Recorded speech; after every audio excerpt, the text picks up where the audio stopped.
la calidad, salvo alguna en particular que tenía mejoramiento, ¿no? Sigo yendo para el otro lado. ¿Ese programa cómo se llamaba? Su programa de urbanización de asentamientos, de villas y asentamientos precarios, y después pasó a ser programa, que todavía se sigue ejecutando. Es uno de los pocos que se sigue ejecutando, porque ahora vamos a ver por qué. No sé qué pasó. El resto es muy difícil. Puedo explicar por qué, digamos, una pregunta que nos hacíamos es por qué no se siguen construyendo. Además, muchos quedaron por van a ver, no sé si acá pasó, conjuntos de vivienda que quedaron abandonados en un 80% de terminación, en un 90%. Sí. Bueno, tiene que ver con conflictos con las empresas. En un contexto inflacionario, las empresas pedían redeterminación de precios, el Instituto de la Vivienda iba a estudiar eso. Bueno, en algunos casos, las empresas abandonaron la obra en un 80 o un 90%. También con alguna cuestión de que se certificaban por ahí por un 90% y a lo mejor la empresa había hecho menos.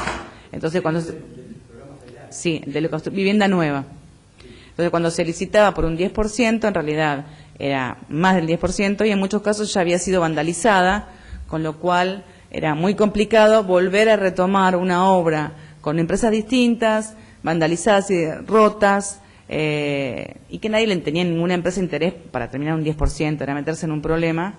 Y entonces, bueno, por eso dejó de ejecutarse y de continuar, en realidad, por toda esta serie de cuestiones. Que ahí creo que se podía haber recurrido, a mi opinión, a las formas cooperativas, que también continuaron, digamos, fueron en el inicio como un ciclo, hicieron un ciclo en cantidad así, después bajaron y después están subiendo, porque con las cooperativas es más flexible negociar los precios, aumentar directamente. En cambio, todo lo que es la estipulación con las empresas implica una negociación mucho más complicada, ¿no? Entonces, de hecho, los programas que continuaron fueron por cooperativas. Para mí tenían que haber continuado por cooperativas, no volver a insistir con licitaciones. Incluso algunos municipios, también me pareció que fue una buena medida, lo que hicieron fue, como a lo mejor la inversión no era tan alta, antes de dejar una casa con un 80-90% de terminación, que iba a ser ocupada, que iba a haber una serie de problemas muy muy grandes, se mejoró, se terminó, a veces parcialmente, y se le entregó a la gente la casa, ¿no? A veces la misma gente terminó su casa, prefería eso que ver cómo la casa que le iban a asignar se destruía y no pasaba nada con el tiempo, ¿no? Vamos a ver que una cuestión también muy extraña, digamos, del programa fue que las exigencias técnicas de las viviendas para cooperativas y para empresas eran las mismas, exactamente las mismas. Y al comienzo, el dinero que se otorgaba a las cooperativas era la mitad que a las empresas. Con lo cual yo después voy a hablar en particular de las empresas. Digo, imagínense cuánto era la ganancia que las cooperativas podían construir las viviendas con la mitad del costo.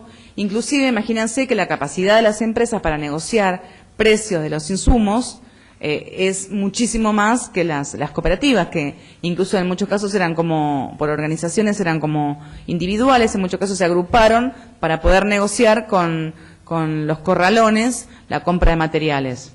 Y en un contexto donde también fue tan fuerte el despegue en la construcción, que faltaban ladrillos, faltaban un montón de elementos para la construcción, porque veníamos de 10 años de una profunda crisis, ¿no? Entonces, vemos que las cooperativas fueron el inicio, después aparecieron al final, y hubo dos modalidades que también tuvieron consecuencias distintas. Una por organizaciones sociales y otra por municipio. Por organizaciones sociales, en general los movimientos piqueteros o algunas otras organizaciones que ejecutaron y construyeron vivienda. Y vamos a ver que hubo experiencias muy buenas, y hubo experiencias donde también las cooperativas se desarmó, la experiencia en el manejo de un dinero como eran esas cooperativas no se conocía. Hubo diferentes experiencias. Yo diría que igual las experiencias que hubo fueron buenas, ¿no? Y después se utilizó por medio de municipios, porque también fue como una salida, digamos, muy urgente en la crisis, y quizás en estas hay experiencias bastante negativas, porque también en la forma de utilización de una cooperativa que utilizaba el municipio eran como cuadrillas municipales. A veces también en un predio muy grande había 120 cooperativas construyendo viviendas. Se había pensado poco el acompañamiento técnico de arquitectos en la obra. Y entonces fue bastante complejo. Y pasó una cosa también muy particular, que este programa, en realidad, como le decía, era para convertir las políticas asistencialistas. Entonces estaba compuesto en un 75% de gente que estaba en el plan jefas y jefes. Y el otro 25% se pensaba que gente que era capacitada en el oficio, que fuera lo que transmitieran a la gente el aprendizaje, eran como los pilares fundamentales para construir las viviendas, que eran 16 personas y tenían que construir 4 viviendas en, no sé si en 6 meses, ahora no me acuerdo tanto cómo era exactamente. Entonces, ¿qué pasaba ahí? Digamos, el programa Jefas y Jefas, sobre todo, era con una preeminencia muy fuerte de mujeres, ¿no? Entonces, eran cooperativas conformadas por mujeres o por jóvenes que nunca habían tenido ninguna experiencia laboral, o personas ya desocupadas de larga data, gente a lo mejor calificada en otro tipo de trabajo y que estaba desempleada, con lo cual, digamos, era conformar una cooperativa que tenía que construir una vivienda, pero que ninguno tenía idea de cómo construir, o un 25% tenía idea, pero como también en paralelo comenzó a veces en predios al lado, a las empresas constructoras a construir viviendas unifamiliares en este programa de construcción de vivienda, aquellos que estaban capacitados inmediatamente pasaban al mercado de la construcción, que iban a ganar muchísimo más. Entonces, como se capacitaban en las cooperativas, e inmediatamente pasaban al empleo en empresas constructoras, ¿no? Entonces, era muy difícil construir vivienda con mujeres jóvenes sin preparación y después personas con a lo mejor algún tipo de discapacidad o ancianos. Era realmente muy difícil, ¿no? Las cooperativas por organizaciones en muchos casos priorizaron conformarlo con gente que sí sabía del oficio, y también por razones políticos, sociales, aquella gente que sabían del oficio se quedaban en las cooperativas aun cuando podían conseguir trabajo de mucho mejor pago por una convicción política. Entonces no abandonaban la cooperativa y continuaban trabajando con eso. O algunas, por ejemplo, decidían que las mujeres hacían tareas administrativas y los hombres construían. Otras, organización piquetera, no, las mujeres y los hombres construían exactamente a la par. Y en las cooperativas de los municipios había mucho conflicto entre hombres y mujeres porque la construcción es un ámbito de trabajo masculino, entonces había muchas quejas de que las mujeres se embarazaban, de que tomaban el día femenino, de que venían con la pollera corta y que se distraían y que no estaban preparadas para construir, bueno, y un montón de conflictos de la convivencia de hombres y mujeres. Igual también ahí había uno de los objetivos, era como mejorar la empleabilidad, ¿no? También. Igual yo digo que en esos casos, bueno, ¿qué casos las mujeres capacitadas en estos programas son empleadas en el mercado laboral de la construcción, digamos? Muy difícil, ¿no? Pero a veces también con una cuestión de género particular de si podían hacer o no las mujeres trabajo de la construcción.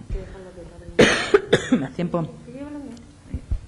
Sí, digo, después tuvimos oportunidad de implementar ese tipo, digamos, de matriz de gestión integradora y participativa en otra experiencia en el Centro Integrador Comunitario de El Martillo, donde hemos trabajado un poco, digamos, acompañando esta experiencia que estás comentando vos con cooperativas principalmente, que tiene muchos desafíos y que está comprobado que en un alto porcentaje son mejores las mujeres que los varones, pero lo que pasa es que está teñido de un machismo. ¿Cómo? No dudo. No, sí, yo tampoco. Principalmente por los directores, que son los propietarios de las cooperativas en muchos casos, ¿no? Porque se arrogan, por lo menos acá en Mar del Plata, que hay una nefasta historia aparte respecto de las cooperativas que viene con el tema de las cooperativas del puerto, etcétera. Pero bueno, hay algunos resultados felices que después los vamos a comentar. Igual le están haciendo una pregunta, ¿verdad? Los proyectos de vivienda de edificios multifamiliares para vivienda de interés social salieron de concursos de proyectos o los diseños son de repartición pública? Los multifamiliares siempre fueron por concursos de proyectos, digamos. Sobre todo 60, 70, después ya en los 80 se dejó de construir. Primero porque no se construyó casi nada en los 80, porque, digamos, con el contexto de crisis económica, digamos, la construcción necesita un horizonte de estabilidad que ni el Estado mismo podía construir. En los 90 se descentralizó el FONAVI, con lo cual también ahí, que a mí me parece una buena medida, ahí después cada provincia licitaba individualmente y no dependía todo de una oficina central que era donde todas las empresas constructoras terminaban antes a nivel nacional.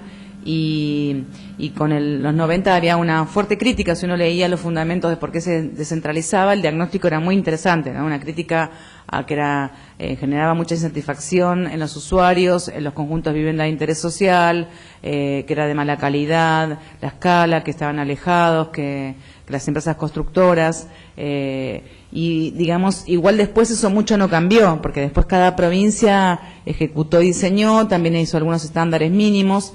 Hay una crítica también a que el diseño antes era hipercentralizado y a partir de esta descentralización se podían tener en cuenta las diferencias climáticas, culturales de cada región, que antes era como un prototipo de Ushuaia a La Quiaca y esto no se ajustaba, pero digamos todos los conjuntos de vivienda multifamiliares, por lo menos hasta los 70s, fueron siempre concursos, en general, digamos, con premios internacionales, eran de lo mejor de la arquitectura funcionalista, racionalista que había en ese entonces. Te preguntan además, ¿y el programa de necesidad de salida de algún grupo interdisciplinario, arquitectos, antropólogos, sociólogos? No, en general arquitectos, eran todos arquitectos, o sea, no había trabajo interdisciplinario para el diseño, digamos. Todavía hay esa dicotomía de que hay mucho aprendizaje interdisciplinario, pero sin embargo acá también tiene que ver con la cuestión de gremial de los arquitectos. En general después los concursos no valoran, no incentivan lo interdisciplinario, digamos, ¿no?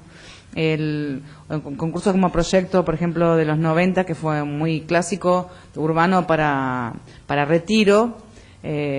Había todo un proyecto armado del Ministerio de Economía y después, bueno, la Sociedad Central de Arquitectos reclamó y se hizo un concurso público de proyectos, pero en general no son interdisciplinarios. Es bien de arquitectura, ¿no?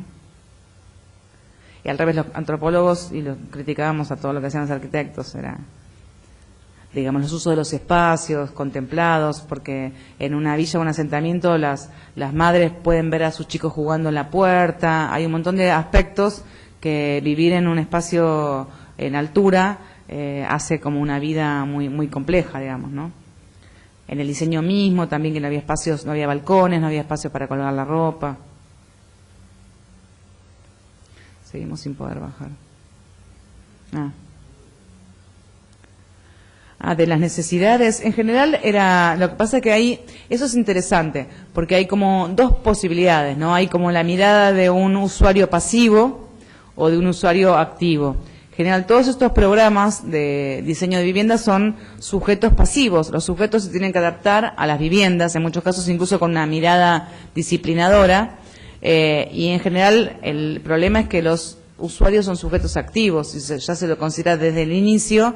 El programa mejora. Ahí también hay una discusión muy clásica entre economía y ciencias sociales, que estaba el debate entre John Turner y Emilio Pradilla, que es un economista colombiano y un arquitecto inglés que vivió en Estados Unidos, que John Turner era como una apología a la autoconstrucción, porque justamente era flexible, se adaptaba a las necesidades, la gente quedaba satisfecha, había una variedad infinita de necesidades, entonces la vivienda autoconstruida se ajustaba a las necesidades de la gente.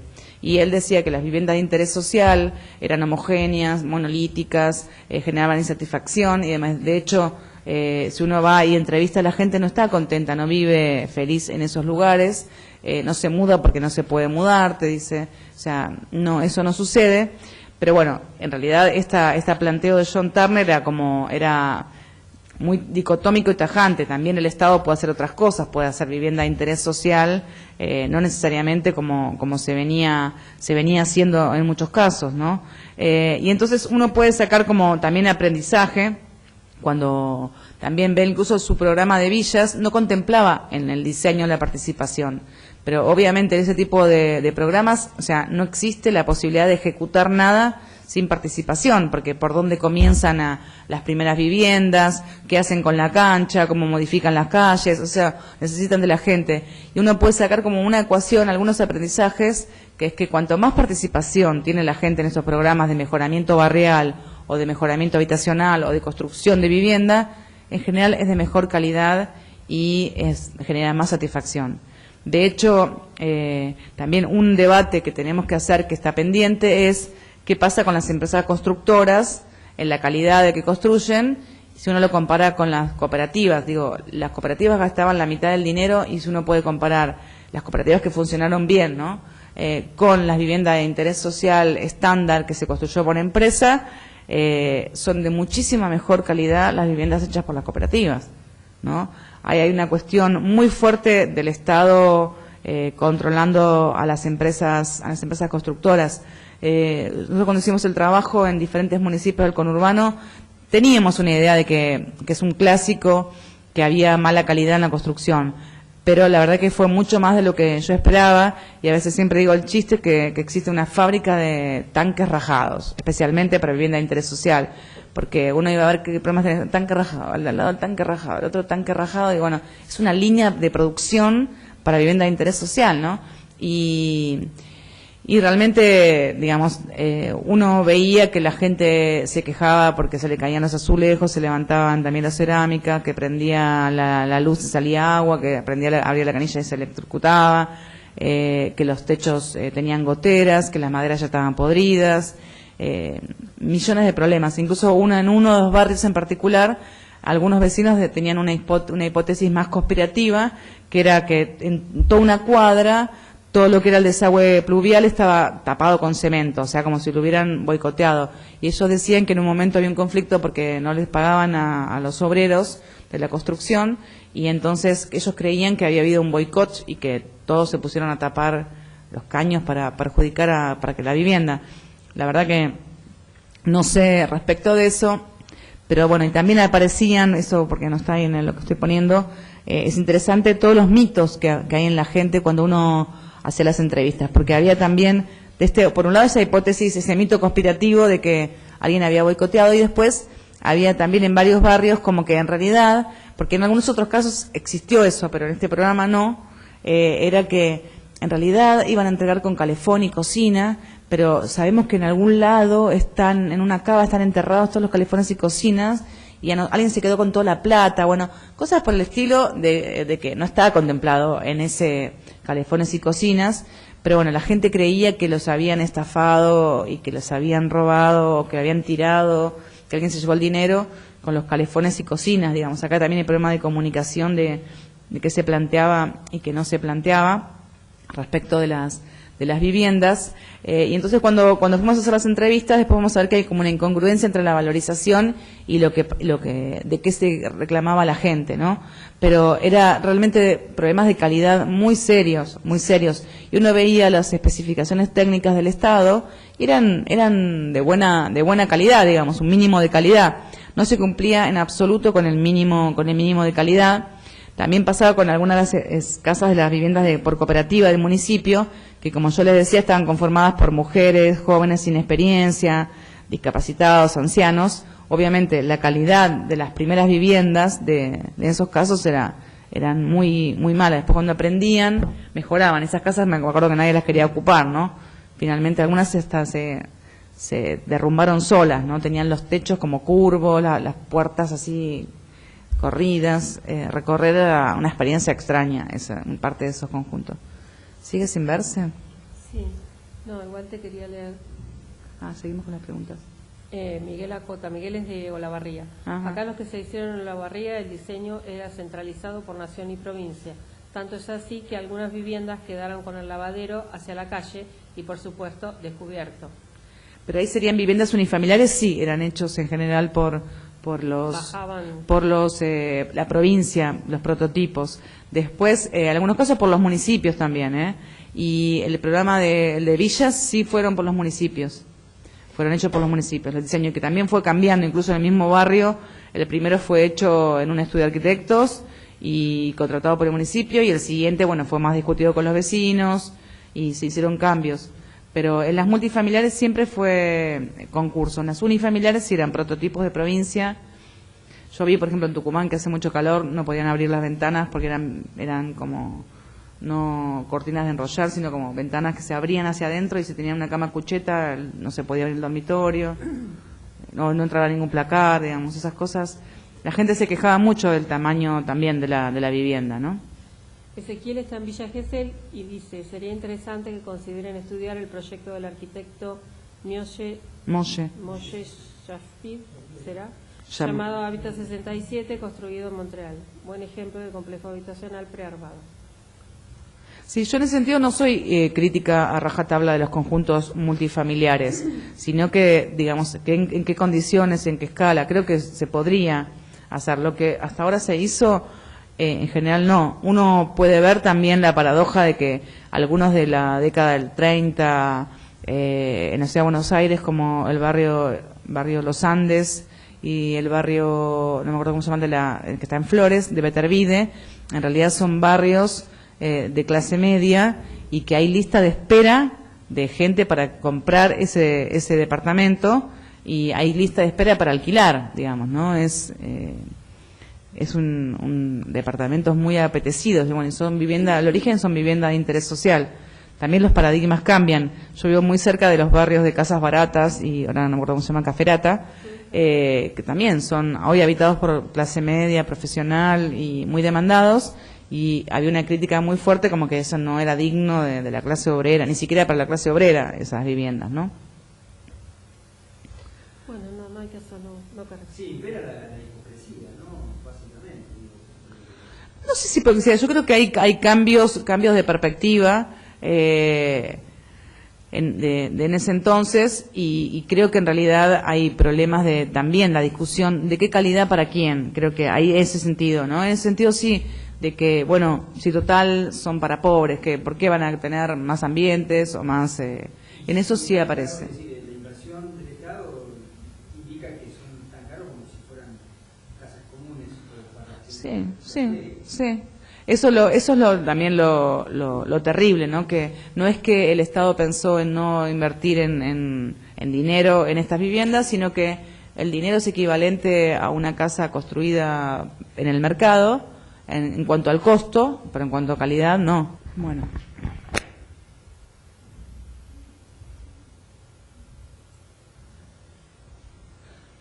Bueno, la escala fue muy importante en términos relativos para lo que se venía construyendo en el conurbano bonaerense. Fue en 4 o 5 años se construyó lo equivalente a los 30 años anteriores. O sea, quizás no se construyó tanto, pero claramente los 30 años anteriores no se construyó casi nada. Se cumplió con las metas con atrasos. Empezó el Federal 2, se incluyó dentro del Federal a otros programas como el Promeva. La localización de estos barrios, vamos a centrarnos ahora entonces estos barrios que fueron construidos con vivienda unifamiliares en predios que no había nada, o sea, barrios nuevos con vivienda unifamiliar nueva. La localización claramente quedó muy ligada al funcionamiento del mercado del suelo, porque como esa premisa inicial de que se construía en tierra municipal no se pudo cumplir, fue incluido en lo que se llamaban TPU, tierra y proyecto urbano. Entonces el costo del suelo se consideraba dentro de la vivienda con un tope, y ahí, digamos, las mismas empresas justamente buscaron suelo más barato para tener una diferencia incluso de ganancia respecto a lo que era el suelo, ¿no? Ahí también hubo mucha especulación inmobiliaria porque, por ejemplo, en José C. Paz, para hacer las cooperativas, el Estado compró un predio, o la mitad de un predio. Después el mismo Estado volvió a comprar la otra parte del predio. Cuando lo compró 3 años después valía 100% más. O sea, ¿por qué? Porque el mismo Estado había había proveído de infraestructura, mejorado los caminos, entonces el mismo Estado queda atrapado en la lógica de mercado. Y eso, entonces ganaron los que vendieron la mitad del predio o, por ejemplo, en algún caso, construyeron, pero dejaron una franja de 100 metros al lado de la ruta o de la calle y que después esa franja de 100 metros se valoriza y después la introducen en el mercado o hacen comercio u otra cosa. Entonces el barrio está 100 metros, comienza 100 metros después que digamos donde está la calle, la arteria principal, ¿no? de conexión. Bueno, entonces las empresas buscan suelo más barato, entonces se da este círculo vicioso donde se dan las mayores ganancias para las empresas y las peores condiciones de localización, ¿no? Si uno después le voy a mostrar el mapa, en realidad lo que veíamos, que también una de las críticas muy fuertes que se hacía en esta descentralización del Fonavi era la localización de los conjuntos.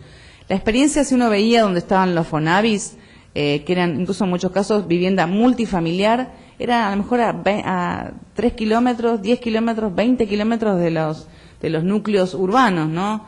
Eran situaciones muy como increíbles, que eran en el medio de donde no había nada, ahí el Estado construía, a veces porque tenía ese suelo y a veces porque compraba también el Estado cuando construía con el Fonavi, también el Estado compraba suelo barato y construía en lugares muy alejados, ¿no? Entonces, vamos a ver que en el caso del federal, la mayoría de los casos veíamos que lo que generaba es la extensión de la ciudad, no una discontinuidad en la trama urbana, sino que en alguna continuidad, pero bueno, obviamente no en toda, ¿no? Vamos a ver que en el mapa, no sé por qué, este no es el mapa mejor, acá faltaría el mapa, tenía otro con el mapa de La Mancha. Bueno, no, mejor que no mueva acá con el mouse, mejor. Acá faltaría el mapa de La Mancha, pero encontrábamos como que La Mancha estaba justo donde empezaba el federal, por acá. Salvo unos casos, que son, por ejemplo, que es La Matanza, que están en lugares muy alejados de la mancha urbana, que incluso la gente tiene un nombre popular para toda esta zona, que le dicen los kilómetros, porque por acá pasa la ruta 3, La Matanza, entonces La Matanza se suele, de donde vivís, en el kilómetro 30, en el kilómetro 28 y medio. Bueno, acá ya ni siquiera cuentan, son los kilómetros. Acá se cultiva soja, digamos, acá está Cañuelas. Entonces acá hay lugares alejados y mucha gente no quería ir a vivir ahí, ¿no? Digamos, y la pregunta es, bueno, a veces, ¿por qué la gente no quiere ir a vivir ahí? Dicen algunos en los medios de comunicación.